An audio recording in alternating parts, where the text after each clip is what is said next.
Flying a garbage ship wasn't the sort of thing a cadet imagined himself doing at the academy. No, those fantasies usually involved a shiny new ship and a grand space battle that the cadets were the dashing heroes of. Of course, those fantasies were reserved for the cadets from the nobility. For a commoner, they would always be just that, fantasies. In other, less backwards places, a drone ship would be handling mundane tasks like hauling the garbage. Here in the Principality, however, people like Wyatt were the drones. The job itself wasn't that bad. There was no smell, as Wyatt rarely had to exit his cockpit. He just flew towards the inhospitable rock that had been colonized for the sole purpose of turning garbage like his into useful compost, dropped off his container of bio-waste, and went back to his space station for more. He had done this for the past 2 years now. Not once in all that time had anything remotely interesting happened to Wyatt. He had assumed that trend would hold today, but then his sensors started beeping.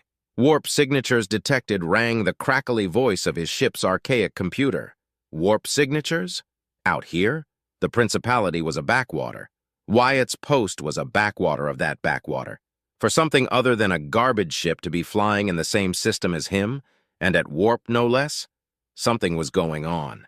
Wyatt hit the switch for the external cameras, something he never had any reason to do. "Computer, can you get a visual of the vessel?" Affirmative. Wyatt's screen lit up and he saw a small but familiar outline. "Magnify image." The outline grew, and Wyatt immediately knew why he recognized it. "That's the royal yacht!" He was barely able to finish the sentence before his heart sank into his feet as he saw an explosion go off just a handful of kilometers away from the royal yacht. The yacht had its point defense systems online, which meant that it was under attack. Someone was attacking the royal family. "Computer, get me a visual on the other vessel." Unable to comply. No other heat signatures detected. "What?" "Computer, track the trajectory of the missiles back to their source." The old computer was painfully slow in performing the tasks, but eventually it chimed calculations complete. "Display visual and magnify." It was difficult to see at first. It was black as the void, and only visible when you noticed the system's red dwarf's light faintly reflecting off of it. The ship was quite some distance away, and his ship's external camera was ancient, so he could barely make out an outline of what appeared to be a Corvette-sized warship. Its silhouette was vaguely in the shape of an arrowhead, with 2 almost invisible lights coming out its back end. Presumably its engines. If it was keeping up with the royal yacht, arguably the fastest ship in the Principality, then it was more advanced than anything in the royal fleet. He couldn't guess as to why the ship was attacking the royal yacht. "Computer, track that ship." Understood. Wyatt tried to calm the space station, but the black ship was jamming transmissions. He wasn't in much of a position to help. His ship was essentially just a cockpit with oversized engines. Its sole purpose was to mag-lock itself to the back of cargo containers and carry them to a destination.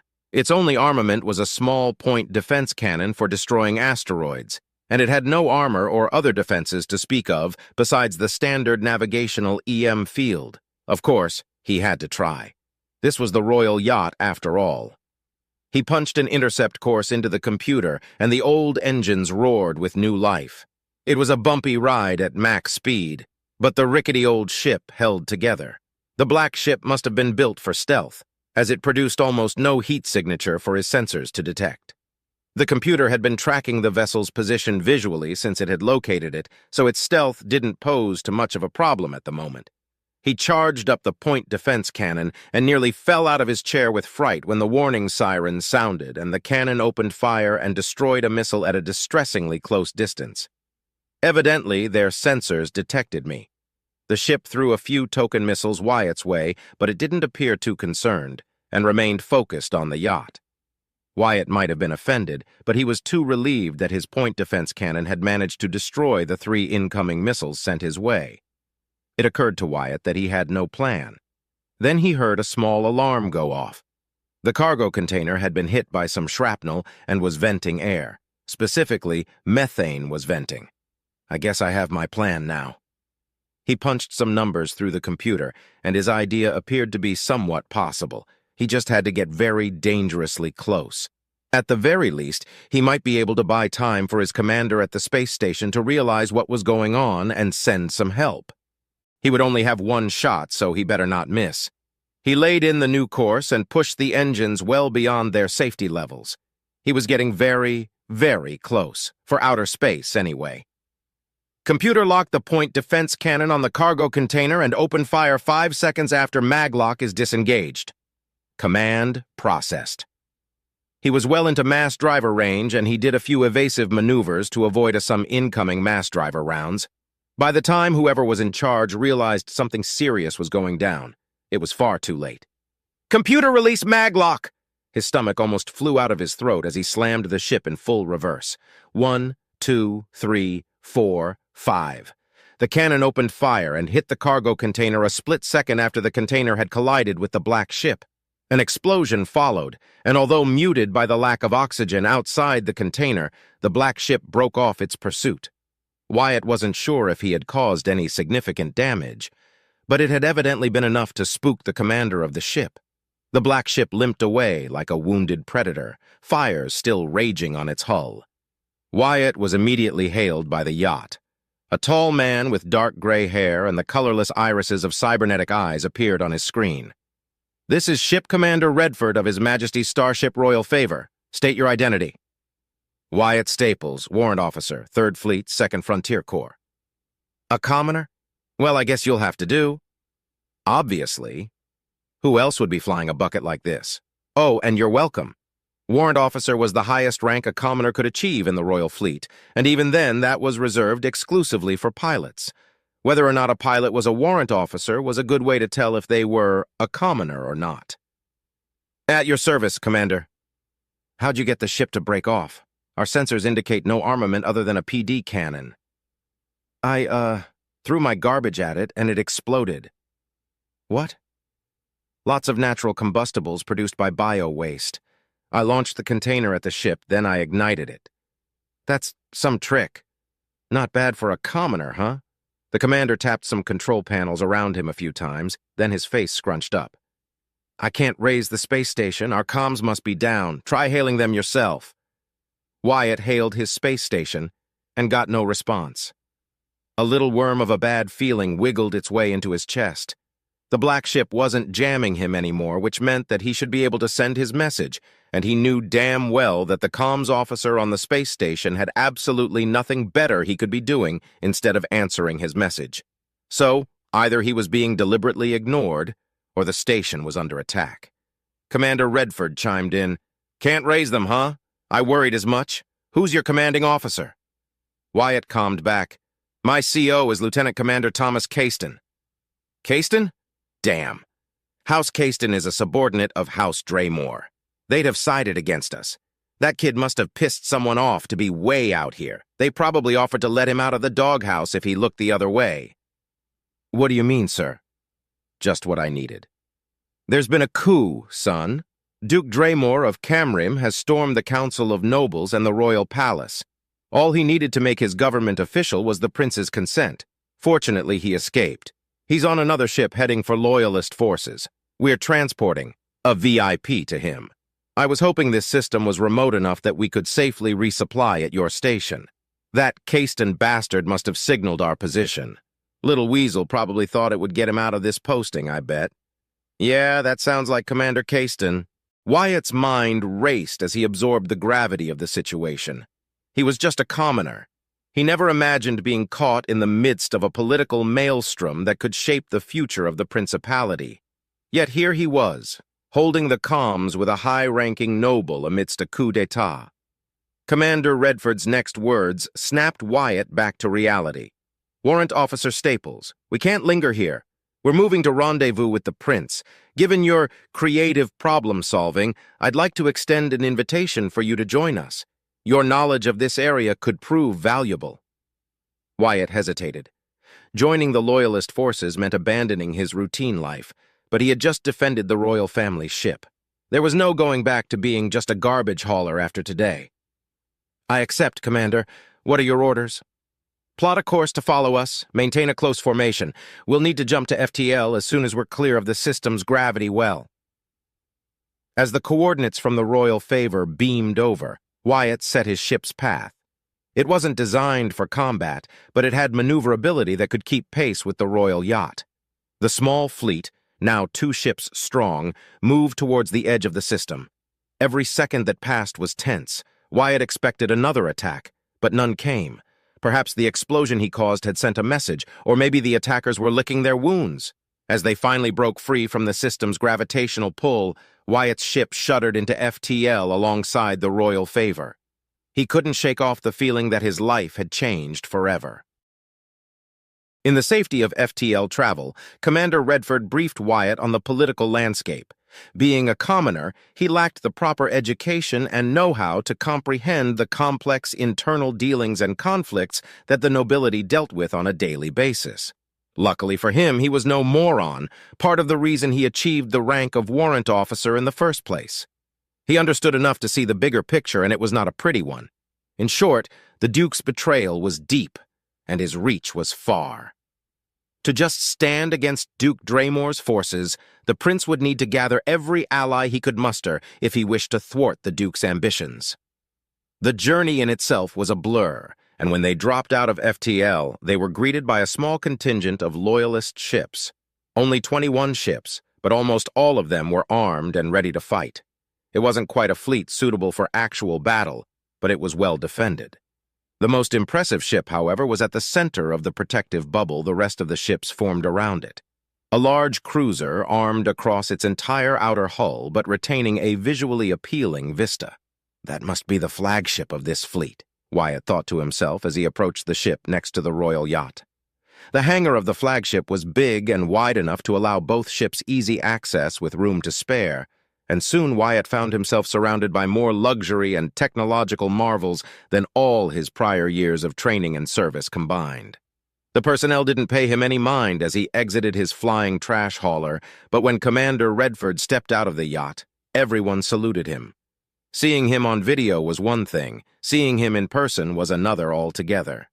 The older gray-haired man was easily a head taller than him, Wyatt noticed, and his uniform looked like it could cost the same as a line shuttle, if not more. "Warrant Officer Wyatt Staples, I thank you once more for your aid and loyalty. Come with me," Redford said loud enough to be heard and in a commanding tone that didn't leave room for debate that it was an order. Wyatt nodded and followed the man through the corridors of the ship in silence while he admired the beauty of the ship. Old, fevered dreams of an innocent child came to him, imagining himself serving on such a ship. He was a commoner, and unlike most of his dream-chasing classmates back in the academy, he knew his place and knew that piloting or commanding such a vessel was impossible. But serving as a regular crewman, that was more feasible and realistic. Regardless, a dream it was, and it would remain that way.